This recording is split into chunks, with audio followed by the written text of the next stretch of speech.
Passage 9, it has two questions numbered 55 and 56.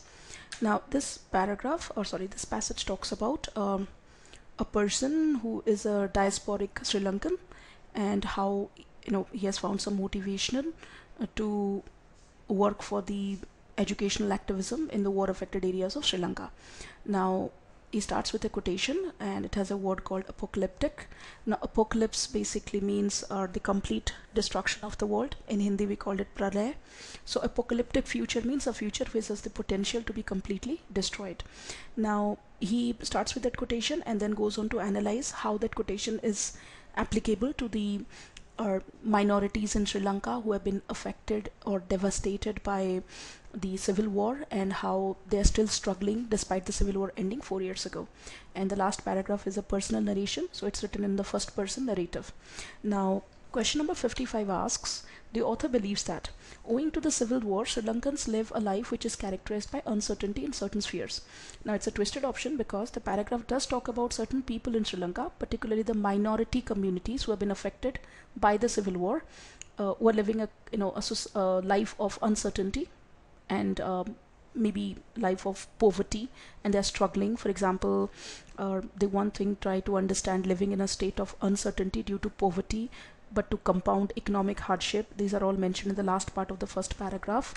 Let's look at that. It says it is one thing to try to understand living in a state of uncertainty, these lines. So they do talk about it, but it's not about Sri Lankans, it's about the minorities. Hence option A is incorrect.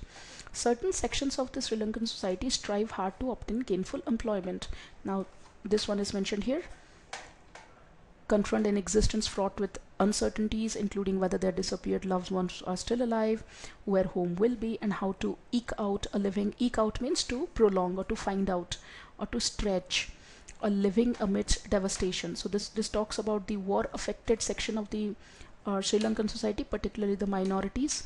Hence option B looks like the correct option. Poverty is the main reason behind the precarious lives of Sri Lankans. Precarious means dangerous or under threat. Sri Lankans is misleading here. The author talks about the minorities, not the entire Sri Lankan society. And D, the suffering of Sri Lankans, though heart-wrenching, was quite conceivable to the author because he had heard about the civil war from close quarters. Now it says that in Southern California, where my sisters and I grew up living the good life, immersed in culture and educational activities. So nowhere it is mentioned that the author had heard of the civil war from close quarters.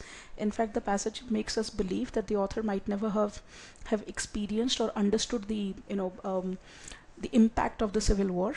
And it's only in the last 15 years that many organizations have come to the front to work for the development of Sri Lanka. Hence, the answer is option B. Next question, it says, what according to the author is true about Sri Lankan immigrants? Now the correct answer here is option D. It says the author, option A says the author has witnessed vibrant activism by expatriate means people who have left the country, NRIs in case of Indians, Sri Lankans, throughout his life. Now it says that he didn't actually witness anything. It's only in the last 15 years that numerous Sri Lankan focused humanitarians, they have started working.